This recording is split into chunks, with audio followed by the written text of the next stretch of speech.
nome é Anide, sou neurologista infantil, sou mestre também em pediatria, né, saúde da infância e saúde materna. E com muito prazer, a gente está no terceiro episódio desse Neuropod, que é um podcast de uma neurologista infantil muito curiosa. E a gente hoje tem assim uma presença maravilhosa, uma pessoa que vai falar de um assunto que eu acho muito dinâmico, eu acho muito amplo, mas de suma importância. Que é falar sobre o processo de ensino e aprendizagem e sua importância no transtorno do espectro autista. Com vocês fica Priscila Ramos, neuropsicopedagoga. Muito bem-vinda. Olá, gente. Boa noite. Neurolanders, boa noite. Obrigada, Renide, pelo convite, pela confiança de sempre, né? Pela troca. Boa noite. Está todo mundo me vendo e me ouvindo bem? Todo mundo dá um olá aí, joga um coraçãozinho para falar se está tudo certo. Para ver que a internet às vezes não ajuda, né? Hoje eu percebi, volta e meia minha conexão tá meio estranha. Mas a gente vai, se alguém notar alguma interferência, fala que eu tô de olho aqui, tá? Muito tá joia. Então, né? Meu nome é Priscila Ramos, eu sou psicopedagoga clínica aqui na Ilha do Governador, no Rio de Janeiro. Já atuo aqui no consultório há 13 anos, mas já estou na área de educação há 25, vai fazer agora, né? Já tenho bastante tempo, assim, entrega a idade, né? Quando a gente fala 25 anos de educação, entrega a idade. Escolhi, né, estar nessa área por amar mesmo o desenvolvimento infantil, verificar aí as mudanças positivas que essas crianças passam, né? E a psicopedagogia foi um achado positivo na minha vida, depois que me formei como pedagoga, como professora, né? E a psicopedagogia aí trouxe portas e caminhos muito especiais ao longo desse tempo. Legal, legal. E assim, Pri, com relação a essa situação, falar sobre o transtorno do espectro autista é algo que tem demandado muito de todos os profissionais, e eu acho que ainda demanda de um público muito específico, quando na verdade a gente tem que abranger cada vez mais esse assunto, né? Torná-lo mais fácil, mais prático, mais perceptível de forma precoce. Mais leve também, né? Mais leve, claro, porque é um processo que a gente tem que ver qualquer processo, na verdade, a gente tem que trazer a naturalidade mesmo, né? Mas, ao mesmo tempo, eu vejo assim, a demanda aumentou muito, uma demanda assistencial, e, ao mesmo tempo, eu percebo que existe uma dificuldade de encontrar profissionais que tenham um traquejo, um know-how, um preparo. Dentro da sua área, assim, existe alguma certificação, alguma especificação? Ou, se não existe, o que os pais podem assim ter de noção para avaliar se de fato aquele profissional ele realmente é capacitado para lidar com o transtorno do espectro autista? Assim, você tocou num ponto muito importante, porque, infelizmente, eu digo que virou moda, né, esse assunto, né? Às vezes banalizam muito, romantizam muito. A gente sabe o quanto é difícil receber um diagnóstico, independente do que seja na vida. Todo pai, toda mãe espera ter uma criança que não venha com absolutamente nada. De repente, você se impacta com um diagnóstico. E agora? O que eu faço? Qual profissional que vai me ajudar, né? Qual especialidade? E, infelizmente, hoje em dia, né, ano de 2023, muitas formações aí de qualquer jeito, né? Então, tem uma galera, Ranite, que está fazendo curso de 6 meses, 3 meses, se considera especialista em autismo e já começa a atender. E é uma responsabilidade muito grande você atender uma criança que demanda de tantas necessidades e você precisa ter o mínimo ali de entendimento para poder estar ajudando não só a criança, mas a família também. Não. Então, assim, esse pai, essa mãe, eu acho que além do diploma, né, além do certificado, que hoje em dia é muito fácil você conseguir um certificado. Sim. Mas, por exemplo, eu estou no consultório há 13 anos, trabalho com TDAH, com deficiência intelectual, Mas com autismo, eu trabalho há 6 anos. Olha só. Vai fazer 7. Mas por quê? Porque eu quis me preparar, né? Então, a gente faz a formação, né? Eu fiz supervisão, faço até hoje, né? Então, a gente precisa se qualificar. Não basta só querer atender uma criança com TEA. Você precisa entender das demandas daquela criança para poder auxiliar. Então, o mais importante é que essa família não... É claro que a certificação, né? Os diplomas, né? O que essa pessoa se formou, né? O que essa pessoa está se colocando a dispor dessa Paulinha. O que essa pessoa, o que essa pessoa está disposta a estar auxiliando essa criança e essas famílias. Tá? Então, a certificação, mas inclusive a experiência. Então, esse profissional tem que fazer supervisão, esse profissional tem que se qualificar. Não basta fazer só um curso de autismo, né? Porque hoje em dia você encontra cursos de TEA em qualquer lugar. Mas qual é o curso? Que formação vai me dar? Será que só a teoria é suficiente? Eu preciso colocar aquilo em prática.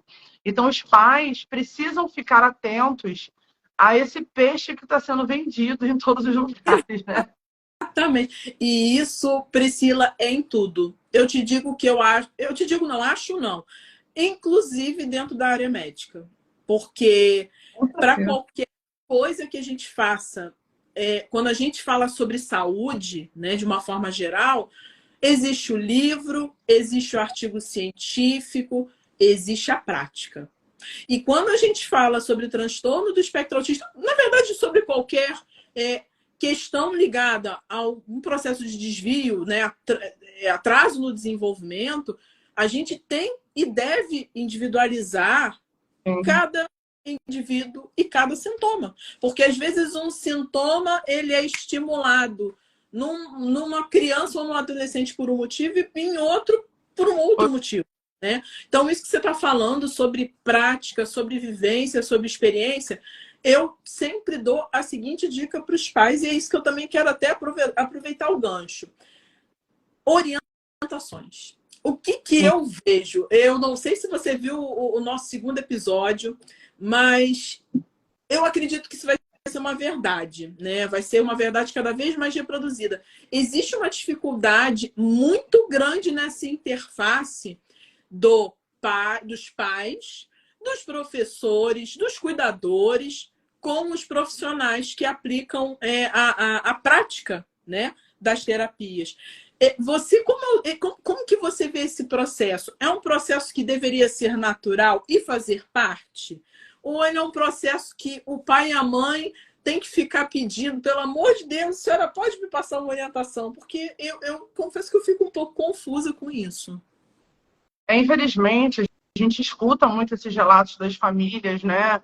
Que alguns profissionais ou a própria escola não deu uma devolutiva, não deu um feedback, não me entregou um relatório, não falou como é que está o desenvolvimento do meu filho. Então, assim, eu falo com propriedade porque eu tenho 3 autistas na família. Então, quando a gente passa, né, e a gente vê toda a correria que é e todo o esforço que é para uma família arcar com os tratamentos, né? Nem todo mundo pode ter plano de saúde. Infelizmente, pelo plano de saúde, a gente não consegue um atendimento 100% de qualidade, mas quais famílias, Ranide, que vai conseguir arcar, né, com todos os profissionais que uma criança com TEA necessita?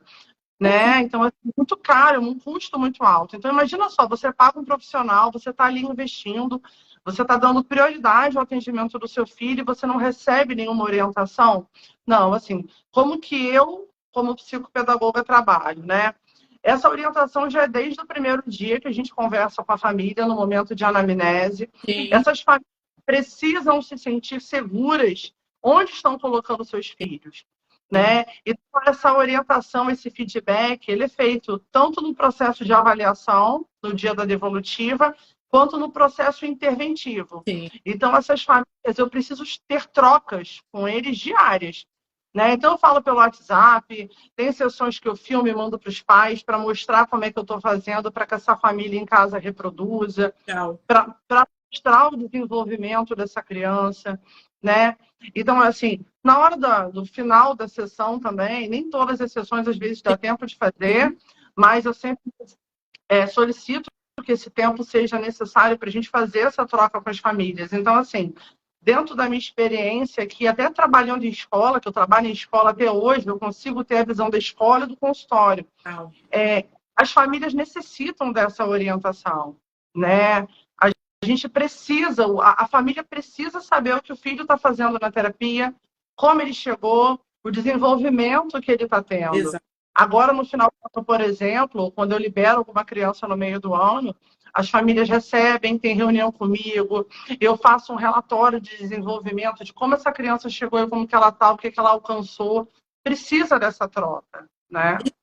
Olha, uma coisa que chamou muita atenção que você falou, eu espero ouvir isso em outros podcasts, assim, a questão de você filmar, a questão de você se colocar à disposição, se possível, porque a gente entende que nem sempre é possível, orientar após cada sessão. Porque, ó, a Leda até escreveu aqui, mães que não sabem nem o que acontece dentro das salas da terapia. Leda, eu não vou julgar que isso é mérito de caráter, não, individual. Eu acho que também existe uma cultura. Porque eu também vi gente muito boa, tecnicamente, seres humanos muito bons, mas que talvez a cultura que norteia, né, a assistência seja essa. Não, a doutora Nide vai falar, ou pode ser o doutor fulano, mas, gente, eu não tô na pele de vocês, eu não executo o papel de vocês, e mais, fazemos trabalhos distintos e excelentes dentro dos seus nichos, porque existe essa confusão. O médico, ele está acima dos terapeutas, logo ele vai orientar tudo. Gente, não. É um processo agregador, não é um processo de substituição. A Nide não substitui a Priscila e Priscila não substitui a Nide. E se a gente coloca cada vez mais essa informação como uma verdade, Priscila, a gente tem que combater isso mesmo, como você está falando. A coisa nunca caminha, porque, imagina, eu não faço muita ideia na técnica, na parte técnica prática do que você faz. Sim. Se você não filmar quando você tiver disponibilidade, como você acha que os pais vão saber o que praticar? Os pais não têm orientação nenhuma, Priscila. Então, isso que você está me falando enche meu coração mais uma vez, como eu também tive esse retorno semana passada de esperança, que a gente tem que passar isso também. E entender que o processo de terapeutização é dinâmico, né? Ninguém vai abrir a cabeça da criança ou do adolescente e colocar ali. Quiséramos nós, não. Jamais deveria ser assim. E que tem que ter o vínculo, tem que ter emoção, tem que ter o carinho, tudo para poder facilitar esse processo mesmo de aprendizagem. Precisa desse vínculo, né, para que esse processo aconteça, né? Com certeza. E falando sobre processos de uma forma geral, uma coisa também assim, curiosidade minha, tá? Você até no início você falou que você tem 6 anos, não é isso? De experiência só focada dentro do transtorno do espectro autista. A formação veio antes, mas eu só me senti segura para atender um bom tempo depois. Sim. Assim, comecei a formação para atender crianças com TEA há 10 anos atrás, mas eu levei 4 anos ali, né, para poder realmente começar a atender, porque é muita responsabilidade, né? Muito. Eu acho assim um campo, sei lá, é dinâmico, é heterogêneo, é tudo. Mas falando sobre essa questão de ser heterogêneo, a gente também sabe que existem, às vezes, comorbidades, né? A gente entende, há alguns anos atrás era até diferente o pensamento, mas a gente entende que pode existir o transtorno do espectro autista com deficiência intelectual, pode existir com TDAH. O que você pode me falar assim? Porque isso é realmente uma dúvida minha. Como eu e outros colegas que estão aqui assistindo a gente, como a gente pode, pelo menos, intuir, perceber, pensar na possibilidade de haver essas comorbidades no paciente com TEA, até para a gente reforçar uma coisa que aí fora, Priscila, acredite se quiser, por isso que eu fiz a gente vai fazer 2 lives sobre neuropsicopedagogia, ainda se fala muito sobre não encaminha neuropsicopedagogo, não. Isso é um absurdo.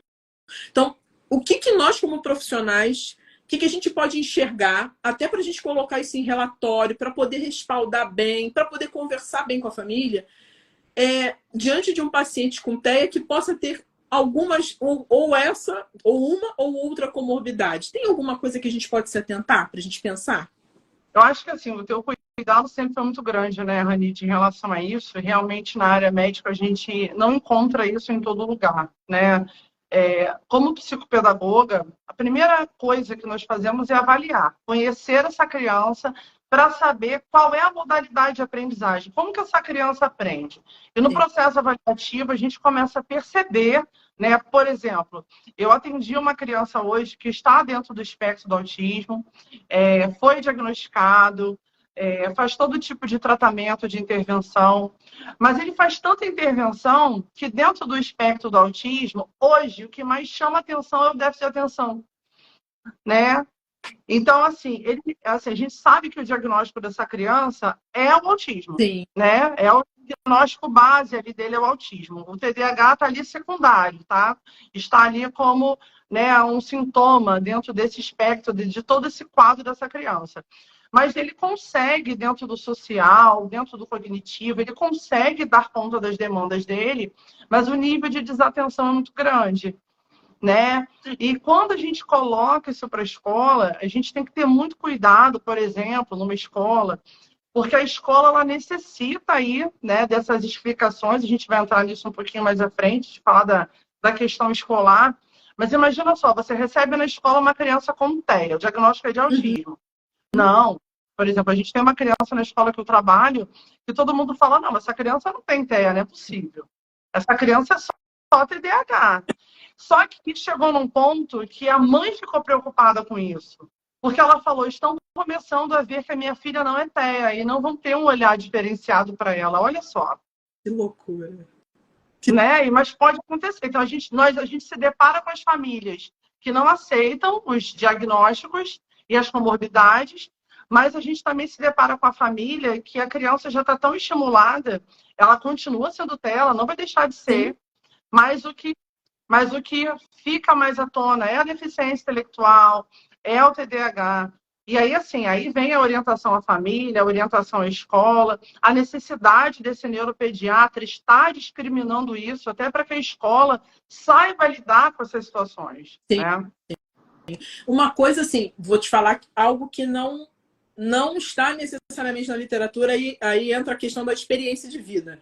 Como se eu fosse um Buda da experiência. Mas o que eu percebo? É em parte isso que você falou.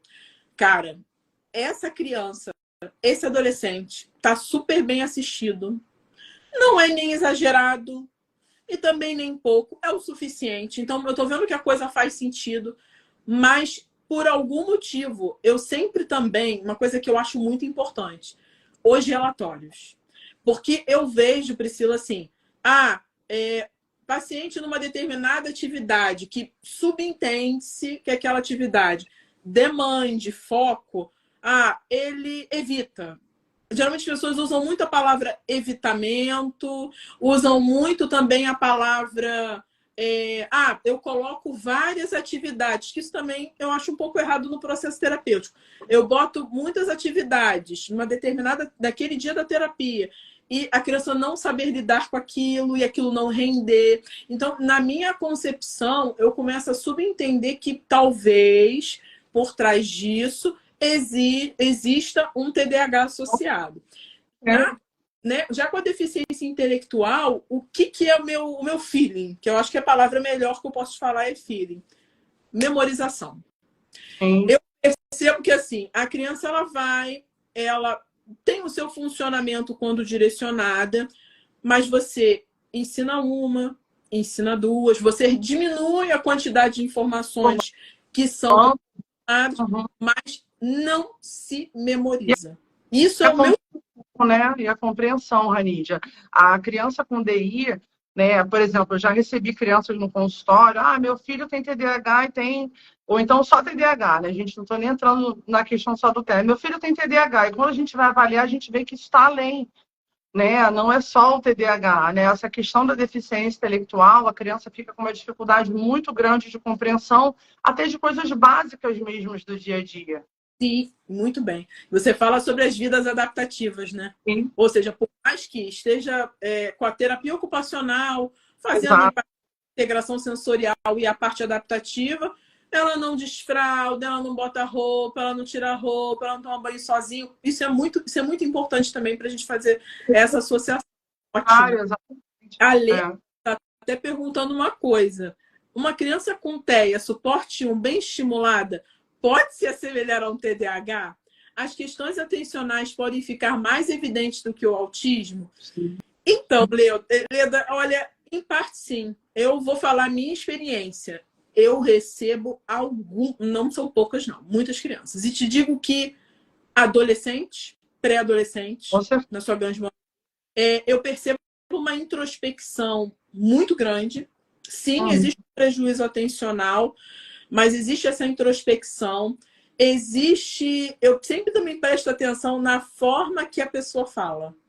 Se existe um ritmo adequado, se existe a intervenção da emoção humana dentro daquele diálogo, isso é muito importante. Eu me apego também muito às atividades que aquele pré-adolescente ou adolescente gosta. Geralmente, quando você busca mais, aquilo sai do escopo só que seria justificado pelo TDAH. Eu tenho interesses específicos, e se você fala desse interesse específico, o foco volta, que é uma beleza, mas também só fica retomando o mesmo discurso, né? Não necessariamente assim, sem sustentar bem o olhar, mesmo com os pais. Outro ponto importante, ser inadequado. Isso aí eu acho que é um dos pontos mais sensíveis. É aquela coisa, né, Leda, né, Pri? Falar a verdade. Só que a gente, num contexto de adequação social, a gente também tem que, às vezes, mentir um pouco. Isso faz parte, ou omitir, vamos falar assim. E eu percebo, muitas das vezes, crianças erroneamente diagnosticadas como TDAH, ou somente como TDAH. E tem hoje em dia, assim, basicamente, os vídeos, né? Acho que o processo todo de educação, formal e informal, tem se debruçado muito no TEA nível 1 de suporte. Porque a gente, mais uma vez, a gente achar que mas ele vai conseguir viver sozinho. Ele vai. Mas eles vão adoecer. Eles podem adoecer. Eles se cobram. Isso eu percebo também muito. Eu vejo muito pré-adolescente ou adolescente com sintomas de depressão, de ansiedade, de fobia social. Que adolescente muito, né? Muito. E você tenta descascar, né? Tirar as camadas para você entender que no meio, tem um diagnóstico. E, gente, sempre olhar para trás. A gente sempre pode ter 17 anos. Mas a construção de uma anamnese, como a Priscila faz, como a Leda faz, como qualquer um de nós faz, a gente tem que voltar lá atrás, porque o lá atrás diz muito. As famílias lá atrás, muitas das vezes, não foram orientadas sobre atraso na linguagem. Isso também, eu não te digo 100% das vezes, tá, Leda, tá, Pri? Mas eu vejo muito isso. Não, doutora, ele ou ela atrasou sim, atrasou. Mas passou. Peraí, mas por que atrasou? Investigou? Então, assim, pode ser um TDAH, mas eu tenho visto muitas pessoas com TEA nível 1 de suporte não diagnosticadas, tá? O que acontece? Muitos. Ranide, quando a criança começa a apresentar esses atrasos de desenvolvimento, muitos pais, às vezes, levam no pediatra e o pediatra vira para a família e fala assim, coloca na escola que passa, é assim mesmo. E a família vendo que tem alguma coisa errada. E quanto mais tempo leva para esse diagnóstico vir, né, mais a gente perde essas janelas de oportunidade que a gente coloca, né, para que essa criança possa se desenvolver. Então, assim, muitas crianças com atraso, eu sempre digo que escola não é ambiente clínico, e eu falo isso com propriedade trabalhando dentro de escola. É claro que a escola vai ajudar vai melhorar o desenvolvimento dessa criança, né? Mas não é um ambiente clínico. A criança precisa de todos esses estímulos que a gente está colocando aqui e de quanto é importante esse olhar inicial. Com certeza, com certeza. Eu vejo, eu não sei, Priscila, eu vejo um pouco de medo dos profissionais, assim. Eu não entendo o medo. O que é necessário, o que é, continuará sendo. A gente só está atrapalhando, na verdade, o trajeto, né, de busca da verdade daquela pessoa. Entendeu? Então, assim, eu procuro sempre, né, respeitar também, porque não é fácil dar o diagnóstico, como você falou, nunca vai ser fácil. Eu falo, eu admito aqui, eu falo, olha, tá bom, não vamos chamar disso, mas vamos fazer o seguinte. Vamos estimular, né? É isso. Vamos fazer, né? Vai para a fono, para a psicopedagoga, vai para a psicomotricista, para a TO. Não espere esse diagnóstico chegar para começar as intervenções. É só isso. Porque falar que cada um, mais uma vez a frase, cada um tem seu tempo, mais uma vez chega aqui, que isso é um absurdo, gente. Isso não existe, nem nunca deveria ter existido, né? Tem pessoas aqui perguntando, hein, Pri? Peraí. Alguém comentou, ó, minha filha tem DI e a falta de atenção em relação a algumas coisas é enorme.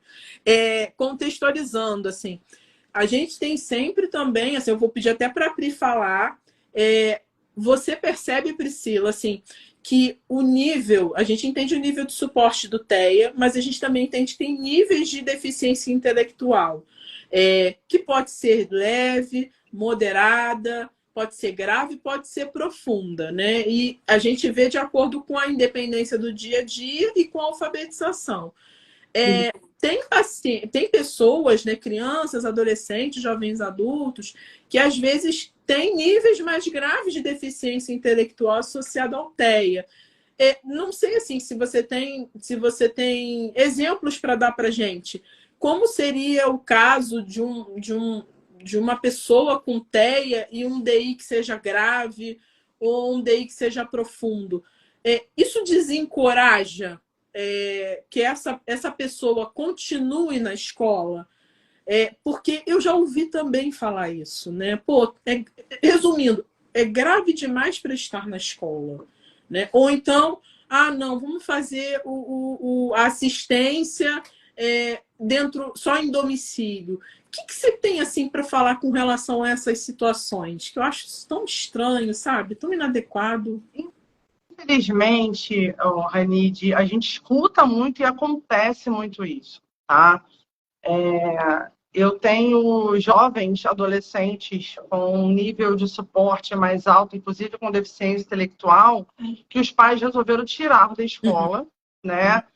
Porque a escola não fazia mais nada, né? Não conseguiam montar um planejamento ali para ajudar essa criança. A gente sabe da dificuldade que é, não é fácil atender um autista com nível de suporte, né? Que tem uma deficiência intelectual mais profunda. Os pais, o sonho dos pais é que essas crianças possam aprender a ler, a escrever. E como que eu trabalho com isso? Com o que é funcional para a vida daquele jovem, né? Então, por exemplo, eu tenho uma jovem aqui que tem um nível de deficiência intelectual, tem 22 anos e agora está trabalhando o processo de alfabetização, né? Então, assim, como que eu vou ficar preocupada nesse momento em que ela leia texto, que ela interprete? Não, eu não quero isso para ela. Então, a gente vai na padaria, a mãe manda fotos de parte da casa, a gente alfabetiza esse jovem adulto com o que é funcional para a vida dela, para que ela tenha qualidade de vida, né? Agora, sim, e a gente precisa fazer essa troca com a família o tempo todo, é um passinho de formiga, mas, assim, dá certo. A gente precisa ter funcionalidade. Ele precisa saber ali o nome dele, o endereço da casa dele, o telefone, o nome dos pais, como se comunicar de uma forma. Eu e Paulinha, a Paulinha está aqui na live, que é o Leda, o nome da clínica dela, mas é a Paulinha. A gente nós temos pacientes em comum que são não verbais e que conseguem se comunicar de uma forma com qualidade, conseguem escrever, ler, mesmo sendo autistas, né, não verbais. Uhum. É um trabalho bonito, né? E é um trabalho que a gente precisa dar funcionalidade para a vida desse autista, né? Isso é sensacional, assim, porque eu não imagino você ouvir que, ó, não tem nada para fazer. O que é o nada? Sempre algo para fazer. Sempre algo para fazer. E esse algo é muita coisa para a gente, para outros. O mínimo Talvez não. que nossa conseguir adquirir, o mínimo que esse jovem conseguir, isso é um ganho muito grande. Muito né? legal. Muito. Assim, é claro que os terapeutas ocupacionais entram nesse mérito aí de trabalhar atividade de vida diária, mas dentro da minha prática de psicopedagogia, nessa questão da aprendizagem, inclusive da alfabetização, eu procuro trabalhar com o que é funcional para a vida daquele jovem. Muito legal. Muito legal. Dinheiro, horas. E troco, reconhecer os valores, né? É isso. Essencial, essencial. Porque é o mínimo. Ah, vai lá na venda ali e compra um negócio para mim. Segurança para comprar um negócio para a pessoa. Autonomia. E quando a gente fala de aprendizagem, que é o tema do papo hoje, que são os processos de aprendizagem, a gente aprende desde o dia que a gente nasce até o dia que a gente morre. Olha só, maneiro, maneiro. Então, não pode limitar as pessoas de aprender, independente do diagnóstico que se tem. Nunca, jamais. Lutar sempre pela educação. Só ela traz mudanças permanentes na nossa vida. A verdade é essa, né, Pri? A Marília perguntou: diagnóstico de TEA pode ser feito a partir de que idade? Olha, meu amor, até a partir do lactente. Na verdade, já tem muitos estudos já falando sobre a questão da amamentação, momento durante a amamentação, se o bebezinho fixa o olhar da mãe, né, enquanto no seio materno, a questão de ser um bebê ou muito irritado ou muito passivo, apático, que não é normal, porque enquanto a gente é bebezinho, choro é linguagem. A fixação em outros momentos também, né, dos olhos, né? Tem bebês que já mostram já fugir, né? Pode demonstrar também preferência muito maior em coisas inanimadas do que na face humana, tá? Certo grau também de apatia para fazer as outras atividades de uma forma geral. Então, assim, atraso na linguagem, como eu falei, isso aí, gente, é um marco que vem desde quando a gente nasce. Exato. Bem dizer, desde quando a gente nasce. Falar não é só isso que Priscila e eu estamos fazendo. O choro já é. Tá? Então, assim, o diagnóstico ideal é o quão mais precoce ele for. Se ventila que, mas se ela não tem, a pessoa não tem idade para fazer isso. Não, a gente tem muitos outros critérios e subcritérios que podem não fechar diagnóstico na hora, mas vão fazer o apontamento de que, olha, tem atraso nesse desenvolvimento. E é um atraso, às vezes pode ter motor fino, motor grosseiro, linguagem, interação social, do brincar, do reproduzir, tudo isso. Então, o quão mais precoce, melhor. Tá? E mesmo se não der para, de fato, fechar o diagnóstico, é o que a gente comentou, não impede de a gente já sugerir uma estimulação. Então, tempo é desenvolvimento, tá? Marcelo Frade fez um comentário que eu ouvi com relação de que ele estava atrasado porque não estava na escola. Vamos ver aqui outras coisas. Marcela Bom, 18. Tudo bem, Marcela? Muito boa noite. Seja bem-vinda. Falou que o filho teve um diagnóstico de Tourette e ele não teve um atraso no desenvolvimento. Eu vi que o autismo e TDAH costumam ser relacionadas à síndrome dele, ou muda de indivíduo para indivíduo. Isso não é uma afirmativa, tá? A pessoa pode ter Gilles-Gilles Tourette, não ter nenhum desses dois diagnósticos. A pessoa pode ter Gilles-Gilles Tourette, e é muito comum, sim, ter associado sinais e sintomas similares a TDAH, e a pessoa pode ter Tourette e ter TEA, tá? Mas elas não são verdades alinhadas e conectadas, tá? Pode acontecer, mas não é uma afirmação. Deixa eu ver aqui. A neuropediatra Jéssica falou que valorizar cada ganho no desenvolvimento é ter parâmetro de evolução na própria criança. Isso é fato, né? E a gente tem que sempre individualizar, porque como a Priscila falou, as oportunidades, infelizmente, são diferentes. Existem crianças que vão poder arcar e começar isso de forma muito mais precoce do que outras, mas isso não invalida, enquanto o paciente conseguir fazer alguma estimulação, o processo de comunicação do terapeuta com os pais. Porque Priscila falou bem, filmar e mandar. Se o paciente ele faz de 15 em 15 dias, porque ele não pode fazer mais vezes, porque ele não conseguiu essa vaga da melhor forma possível, a comunicação sempre facilita, né? O que deve realmente acontecer. E Priscila, eu vou fazer uma nova pergunta para você. A gente tem que falar, óbvio, sobre adaptação na escola. Uma vez que você começa a assistir essa criança ou esse adolescente, existem muitas dúvidas com relação a como é que é essa interface de troca, escola e vocês escola. A minha primeira pergunta essa interface de troca é fácil? E a segunda pergunta eu tenho muitas dúvidas ainda sobre o plano de ensino individualizado. Você pode explicar um pouco sobre isso para a gente? Bom, então, em relação à troca com a escola, eu particularmente não posso reclamar. Eu acho que, de todos os especialistas, eu sou a psicopedagoga, né, a que mais está lá perturbando os coordenadores, a escola, os professores. Brincadeiras à parte, eu sou bem recebida nas escolas, né, aqui na Ilha do Governador, tanto escolas da rede privada quanto pública. Eu consigo ter uma abertura muito boa e eu digo que é parte fundamental do meu trabalho ir à escola. Eu preciso conhecer essa criança em ambiente escolar. Eu preciso saber como essa criança funciona em sala de aula, com os amigos, com os professores, como ela aprende, o nível atencional, só indo à escola para a gente poder fazer essa troca, tá? Essa é a parte positiva da minha ida à escola. E aí eu consigo estar orientando essa professora, essa coordenadora, não impondo nada, mas dando sugestões do que pode ser feito para que essa criança aprenda melhor.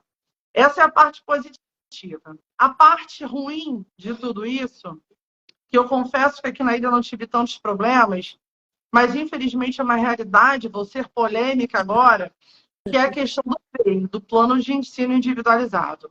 Toda criança dentro do espectro do autismo, bem como crianças com deficiência intelectual, síndrome de Down, TDAH, crianças com necessidades especiais, elas precisam, por lei, ter um plano de ensino individualizado, né? A criança precisa de diagnóstico fechado para ter um plano de ensino individualizado? Não.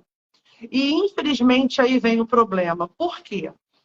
Eu trabalho em escola desde 17 anos, desde que eu me formei. Atualmente, eu sou psicopedagoga dentro de uma escola e fico responsável em tentar, de certa forma, agregar as crianças, as famílias e poder orientar o professor. É fácil para a escola trabalhar com inclusão, Anide? Não, não é fácil, né? Porque a gente se depara com várias realidades. A gente se depara com escolas com 10 alunos numa sala de aula, a gente se depara com escolas com 30 alunos numa sala de aula e desses 30, 5 crianças com TEA. A professora não consegue dar conta daquilo tudo. É uma realidade difícil para a família que está ali esperando e para a escola também. Porém, esse plano de ensino individualizado, eu falo que ele não é um bicho de 7 cabeças.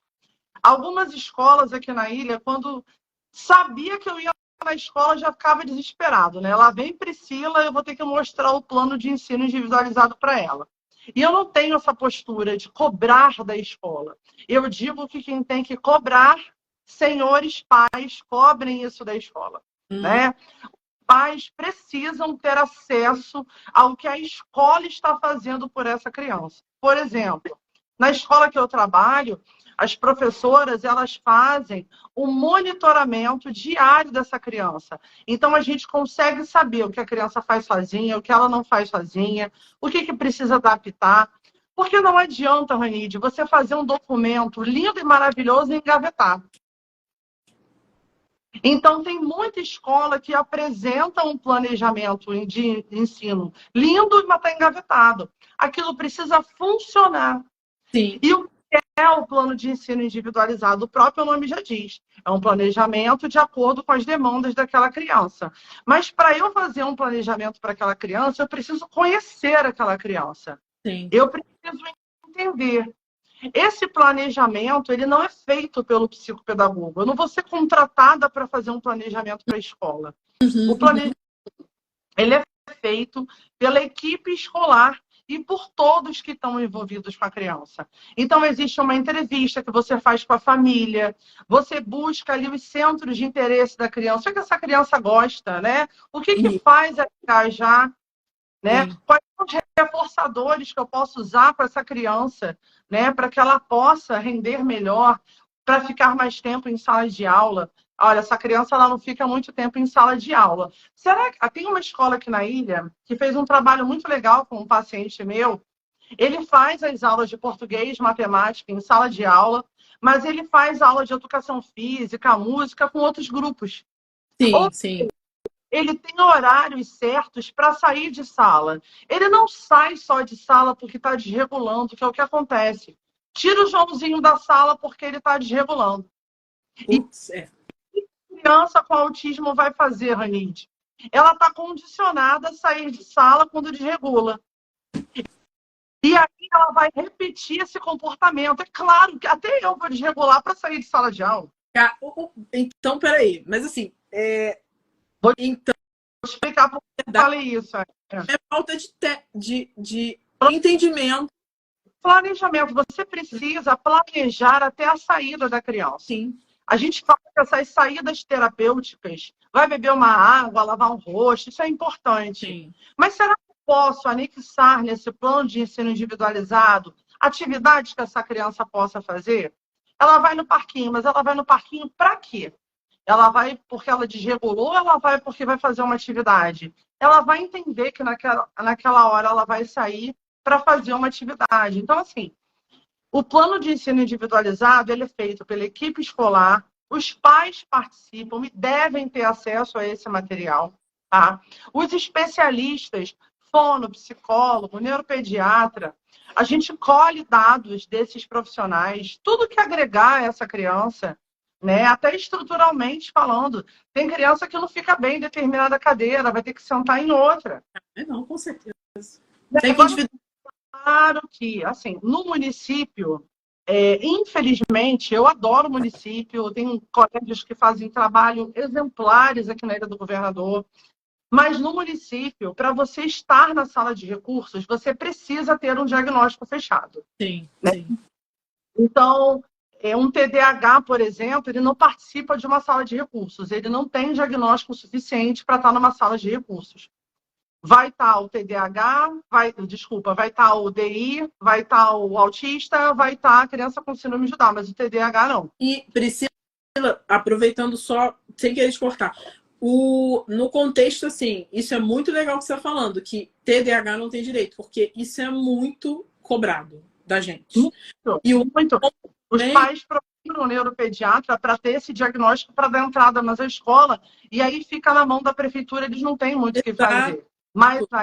Mas aí, Ranide, eu digo que aí vem o ser humano. Sim.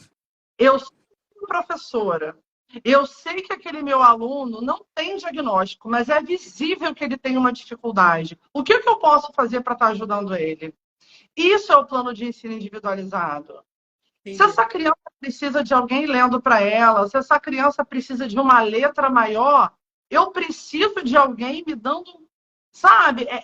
É o feeling. Infelizmente, o ser humano está perdendo muito isso. Exatamente. Entendi. Porque isso, eu acho isso tão difícil e te digo que eu posso até ser um pouco leviana, mas eu acho que eu não conheço. Eu nunca tive acesso a nenhum PEI de escola pública. Posso estar sendo leviana. Não me recordo. Padronizado, assim. Eu recebo alguns, né? Depois eu posso até te mostrar alguns para você ver como é que funciona. Mas a escola pública ainda manda. A rede privada, são raras as que fazem plano de ensino individualizado. Cara. né? E aí, quando a gente...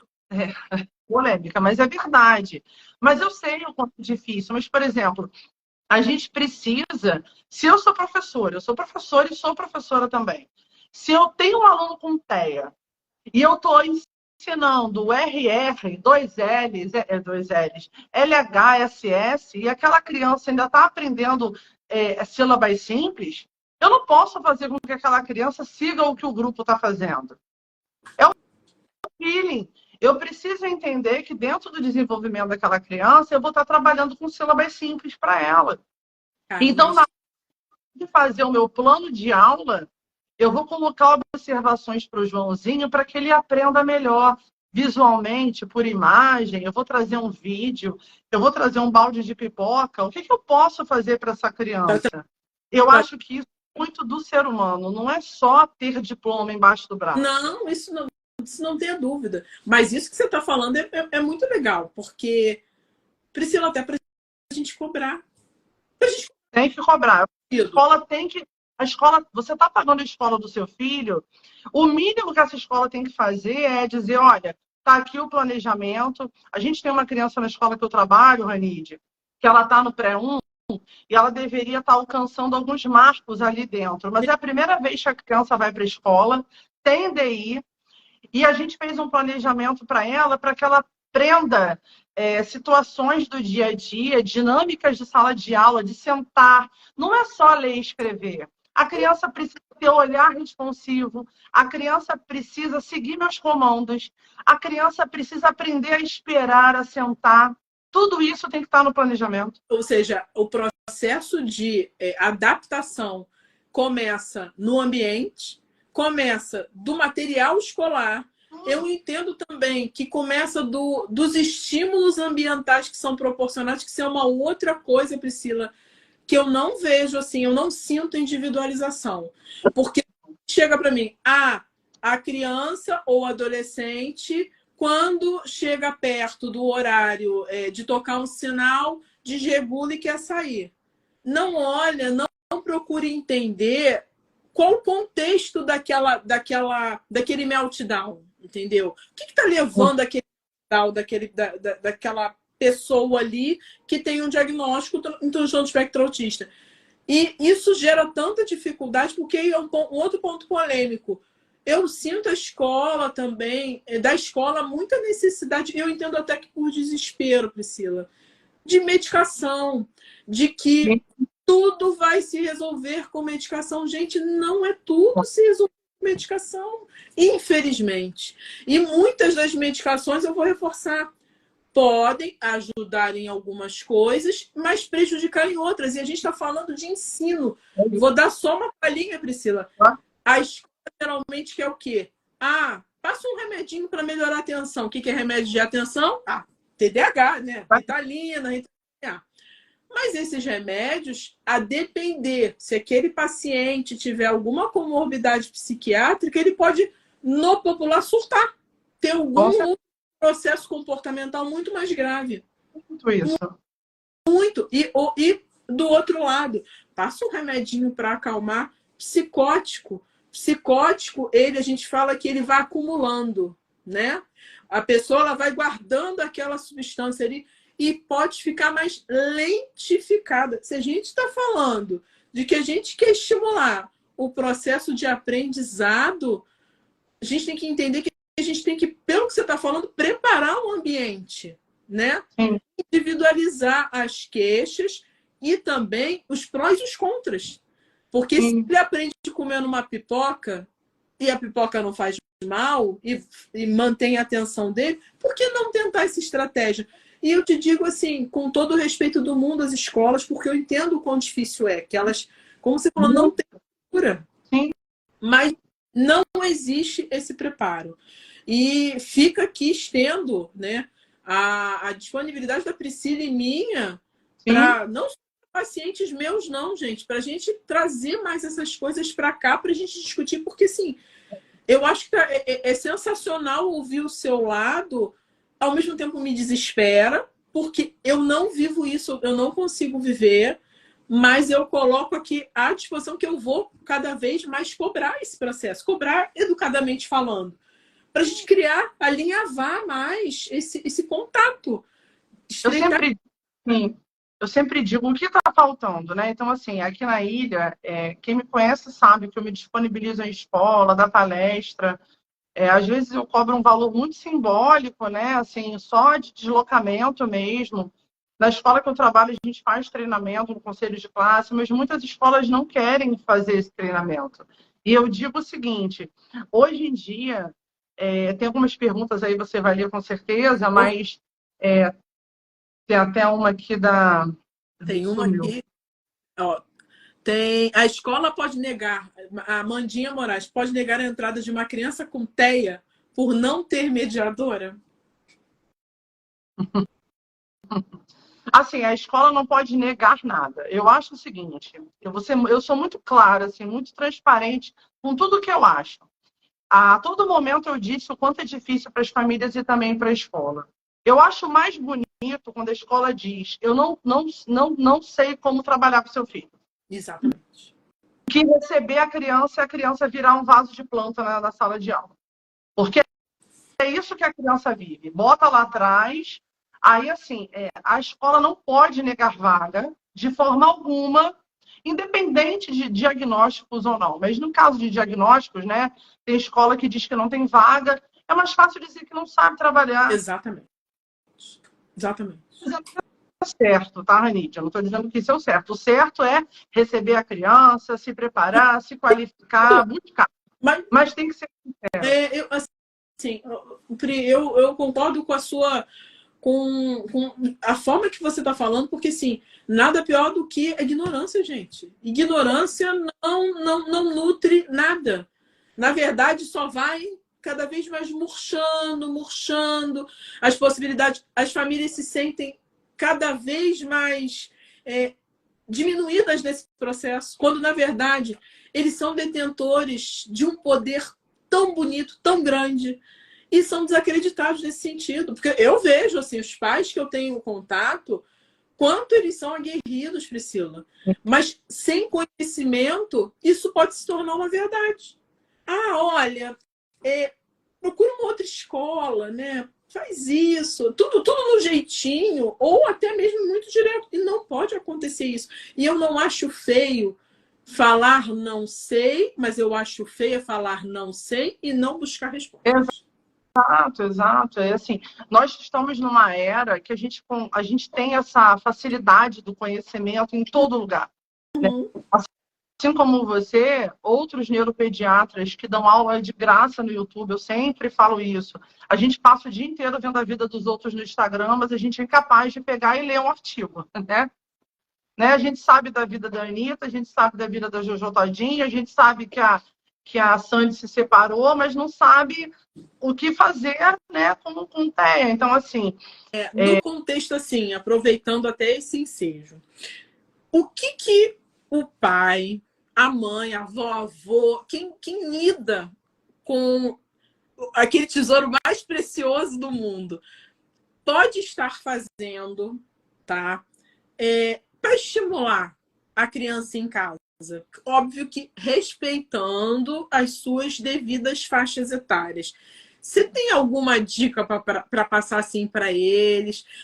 Poxa, no pré-escolar, lá que é dos 3 até os 5 anos, faz isso assim, sabe? Porque eu acho que é muito legal ter esses pequenos instrumentos para... Não vai resolver todos os problemas, mas é colocar coisa em prática, tornar natural, que foi uma coisa que você falou, Pri. E eu acho tão legal quando eles se sentem, sabe, de alguma forma participantes desse processo de assistência. Você tem algumas dicas para passar para a gente?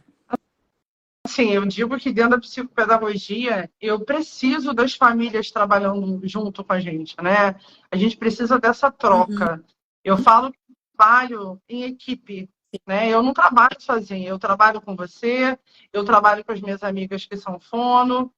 Ela disse que está travando um pouquinho, mas dá para ver e ouvir. Tá. É o trabalho da escola, dos terapeutas, dos médicos, da família, é uma troca. Mas eu digo que a primeira instituição que a criança aprende é a família, né? A criança está ali todo dia com aquela família. E o quanto eu digo, às vezes, você polêmica no que eu vou falar aqui agora, mas às vezes a família me dá mais trabalho do que a criança, né? E aí a gente tem que puxar a orelha às vezes, mas é um puxar a orelha positivo. A gente sabe o quanto é difícil você ter uma criança todo dia correndo, descompensando, né?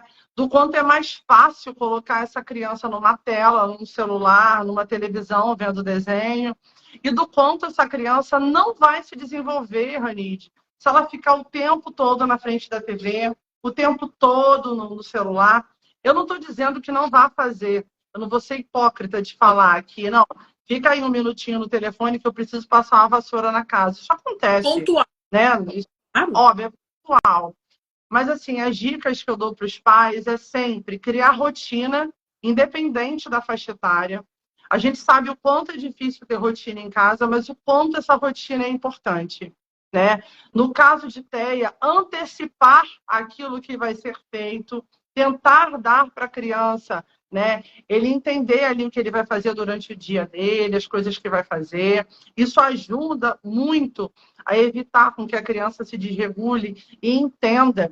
Ter um quadro de avisos, né? Pode até tirar uma foto e colar o que ela vai fazer nessa rotina durante o dia, independente. Vai acordar, vai tomar café, vai tomar banho, vai para a escola, vai para a casa da vovó, né? Fazer essa rotina com a criança. Estimular, como você falou, de forma leve. Eu não preciso pegar uma folhinha, um livro, botar aquela minha criança para sentar. Eu fiz uma atividade na semana passada com uma família e eu dei uma sugestão para que o menino um pouco mais velho, já tem 10 anos, e ele adora cozinhar. Ele tem autismo, mas ele tem um hiperfoco em comida. Não é só comer, é o fazer a comida. E ele dizia, tem como você pedir meus pais para eu poder começar a fazer alguma coisa em casa, né? E o que eu fiz? Assim, a gente está em processo de alfabetização ainda, de confusão, e a gente fez um processo de construção de um bolo, das quantidades, do nome dos ingredientes. Então, assim, brincando, o brincar é muito importante. O sentar com a criança. Eu não preciso brincar com ela o dia todo, mas se eu ficar 20 minutos de qualidade com meu filho, trocar, interagir, dar comandos, todo dia você fazendo daquilo, né? Por repetição, a gente aprende ao longo da vida. Então, sentar com a criança, né? Eu vejo muitos pais que eu converso e eles não sabem me dizer do que o filho gosta. O que seu filho gosta? Eu não sei. O que seu filho está fazendo na escola? Eu não sei. Na época da pandemia, os pais acabaram ficando mais tempo em casa e muitos começaram a observar mais. E eu recebi muita criança pós-pandemia, os pais perceberam a dificuldade dos filhos. Sim. Mas não foi só a pandemia que trouxe a dificuldade, eram dificuldades que já existiam, que a escola tinha sinalizado, o médico, mas a família às vezes deixa para lá e acha que não é necessário fazer. Sim. Então, as dicas é sentar, brincar. O pouco tempo que você ficar, dê qualidade.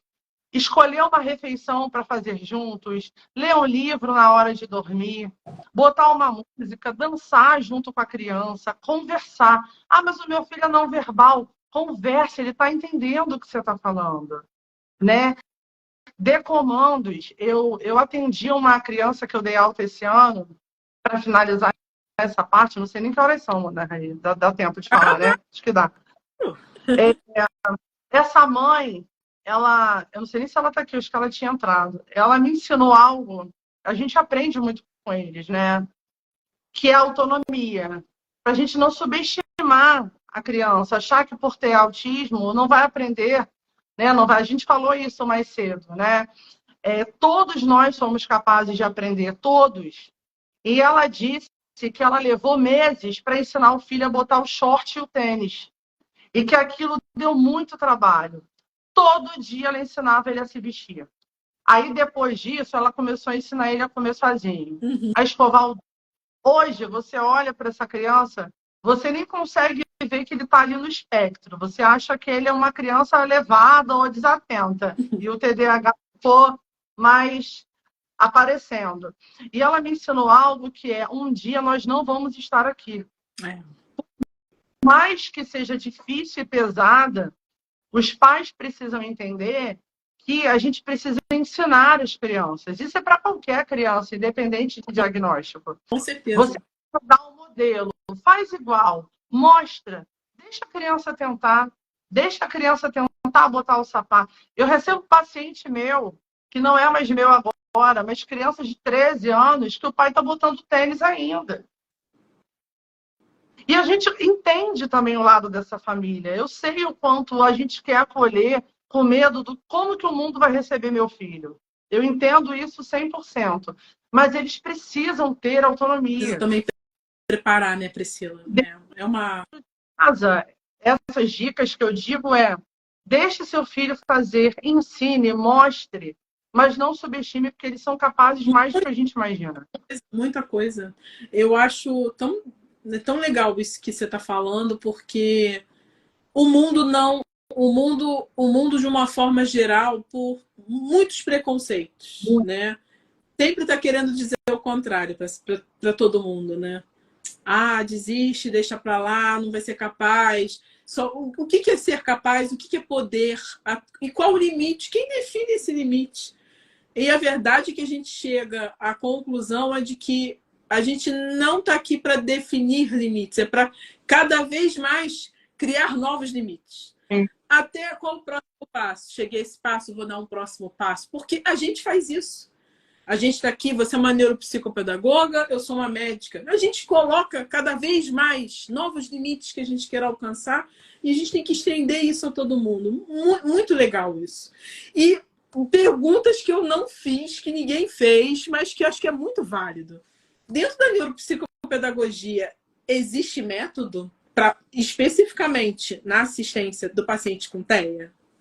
Então, hoje em dia a gente fala que eu não uso muito esse nome método, né? Apesar de existir, mas, por exemplo, a ciência ABA, é uma formação. Eu estou em formação ABA ainda, né? Não concluí a minha formação, ainda não estou fazendo os atendimentos, mas a gente agrega todo dia dentro da neuropsicopedagogia tudo que a gente pode fazer para estar melhorando aí o desenvolvimento das crianças, né? Com estimulação de função executiva, que o pai procura muito o psicopedagogo, achando que a gente vai dar aula particular, que a gente vai fazer dever de casa, e não é nada disso, né?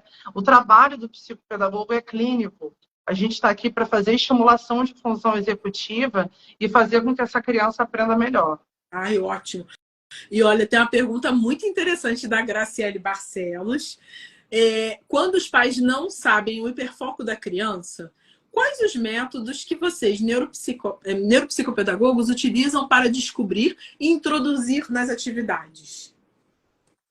Por exemplo, vou dar exemplo do que eu vivo, né? Tem uma criança que eu atendi durante muito tempo, que quando eu perguntava para os pais o que essa criança gostava, não necessariamente de hiperfoco, né? Porque o hiperfoco é algo muito específico. Uhum. É aquela criança que só fala de dinossauro, que entende tudo de dinossauro.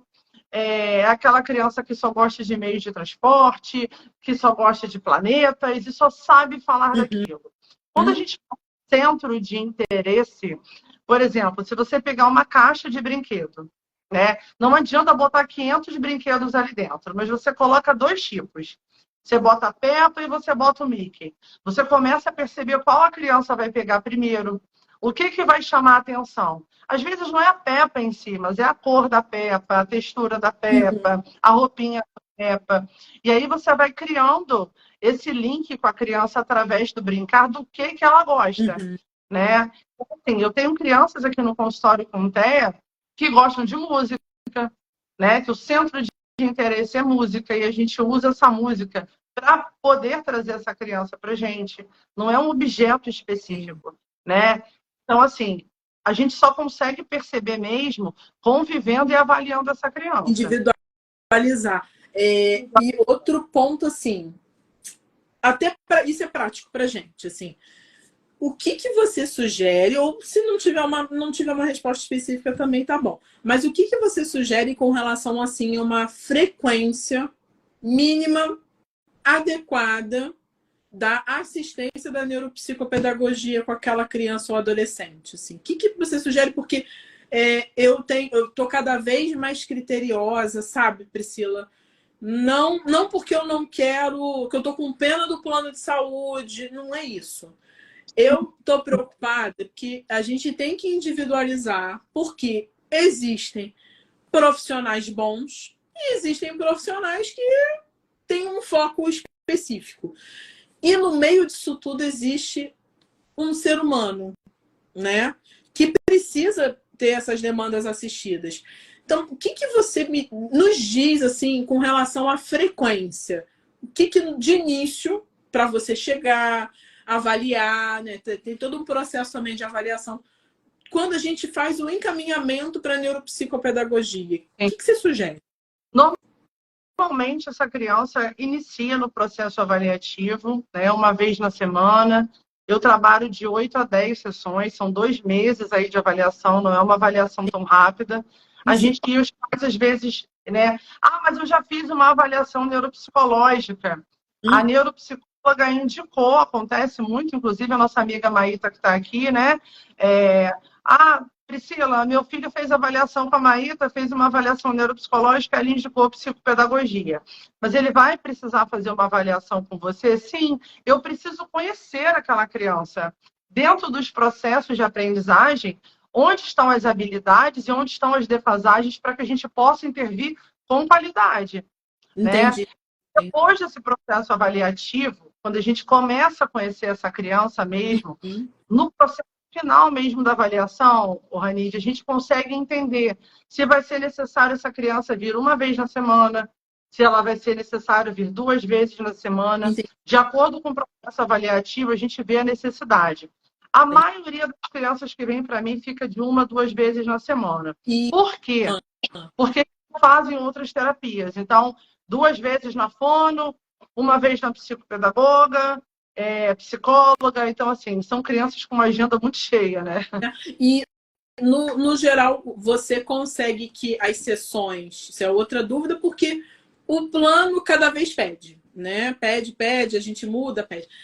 Você sugere qual a duração dessa sessão? De uma forma, assim, geral. Eu tenho 2 tipos. Eu tenho duração de 40 a 50 minutos, tá? Ótimo. Agora, você falou do plano, infelizmente é um problema que os pais enfrentam. Por exemplo, eu trabalho com plano de saúde, né? A psicopedagogia, ela faz parte tanto da área de saúde quanto da área de educação. Então, os planos de saúde, eles não credenciam a nós, psicopedagogos. E aí esse pai procura a gente querendo reembolso, eu até dou recibo, a gente faz tudo isso. Mas, assim, é muito difícil os planos de saúde darem reembolso com atendimentos psicopedagógicos. Sim. E, assim, o pai e a mãe que encontram um psicopedagogo pelo plano de saúde, por exemplo, ele precisa, naquela conversa inicial que tivemos aqui hoje, saber a formação desse profissional, qual é a linha de trabalho dele, porque o que acontece? A maioria dos psicopedagogos de plano de saúde são psicólogos, tá? Porque o psicólogo pode ser o pedagogo, o fono, sim, qualquer pessoa pode fazer a psicopedagogia. Mas o psicólogo, ele se credencia mais fácil num plano de saúde do que o pedagogo, sim, pelo CRP, né? Então... Não, eu interromper até para falar que tem alguns pacientes meus que conseguiram. Eu acho uma coisa que falta muito, todos nós. A gente usa muito para critério clínico. Escala. Porque eu percebo, assim, quando chega no processo ali de avaliação daquele laudo, né, daquela indicação, o cara não vai ler aquele monte de letrinha. Aquele texto imenso, tal. Mas ele vai ver número, ou seja, algo quantitativo, ou algo que seja qualitativo, ou seja, textual, classificação, mas tem que ser objetivo. E eu te digo que as crianças que conseguiram reembolso, Priscila, não são muitas, digo, mas tiveram algumas, eu meio que consegui entrar num senso comum de todos os terapeutas utilizarem escalas. Olha como a criança chegou, o adolescente chegou, e depois de um determinado tempo, olha o processo como ficou. Porque isso torna a coisa mais concreta. Torna não... Tira o lado só emocional, o achismo. Eu sei que o que você está falando não é achismo, mas para o cara que faz lá a auditoria, ou se for um processo judicial, ele vai entender aquilo como achismo. Entendeu? E o processo conclusivo, na verdade, dentro de um processo avaliativo, a gente precisa ter esses percentis, essas escalas, a gente precisa entender desses processos e um processo conclusivo que seja claro e objetivo. Exato, exato. Porque eu entendo assim, não é uma via usual, mas eu vejo que ainda existe possibilidade, sim, de alguns responsáveis conseguirem esse reembolso. Eu digo que existe mais dificuldade nas crianças menores, e dependendo também do diagnóstico. Mas eu, tirando assim rapidamente na minha cabeça, até nível suporte 2 e 3 conseguiram, entendeu? Eu senti, uns tem comorbidade, o outro não, mas eu acho que também a gente tem que talvez começar a falar uma língua, eu estou dizendo até dos médicos também, falar uma língua única, fazer um relatório único, com uma coisa bem objetiva, bem descrita, para facilitar, porque o cara não vai ver aquilo, o cara vai ver mais uma médica chata e essa neuropsicopedagoga chata querendo dar que arruma um bolso. Dentro da minha prática, quando acontece do pai precisar, ele não envia avaliação psicopedagógica, eu faço um relatório à parte, mais objetivo, para que vai ser enviado para o plano. Legal, legal. Uma outra questão também, assim, que surgiu aqui... Muito legal, a Aline Remes arrasou. Como posso ajudar meu filho na hora de estudar? Ele fica muito nervoso e eu preciso ler para ele. Ele tem TEA nível suporte 1. Aline, não sei se seria o correto, mas seu filho tem alguma outra comorbidade? Se tiver, seria interessante passar para a Priscila para ela poder elaborar mais. E Priscila, você sabe dar alguma dica para a Aline nesse sentido? Aline, a primeira coisa que eu sempre falo para os pais eu não sei se seu filho tem alguma terapia, né, por ele ter TEA.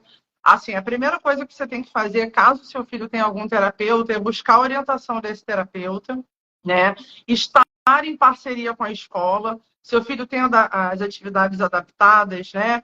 Você já conversou com essa coordenadora, com essa professora? Por que essa atividade não está gerando prazer nele, né? Fazer combinados com ele, ter horário para estudar, né? Ter, sim, as recompensas que eu digo, né? Os objetos reforçadores na hora certa para que motive ele a finalizar. Às vezes aquilo é necessário. Não é para treinar. As pessoas usavam muito esse termo horrível lá atrás, no ABA, né? Com a análise que vai treinar um cachorrinho, vai dar comida, vai dar brinquedo, meu filho vai ficar viciado. Não, não é isso. Sim. É uma consequência, né? Ele não vai ficar no celular agora, mas ele vai brincar, ele vai fazer um jogo depois que ele terminar a atividade. Assim, a gente precisa entender que tipo de atividade que seu filho consegue fazer e qual que ele não consegue. Por que não? Acho que a principal é você conversar com a coordenadora da escola do seu filho, com a professora, né? Buscar entender o que está acontecendo, né? Ótimo, ótimo. E a gente vai criar um drive com os documentos para serem disponibilizados. E eu acharia super legal, Priscila, da gente deixar disponibilizado como seria o modelo de um plano de ensino individualizado. O que você acha? Legal. Porque tudo bem. Tem isso na mão assim, caraca, essa parada, eu nunca vi isso na minha vida. Que provavelmente nunca viram, né? E a gente poder trazer um pouco do corpo ao que a gente está discutindo.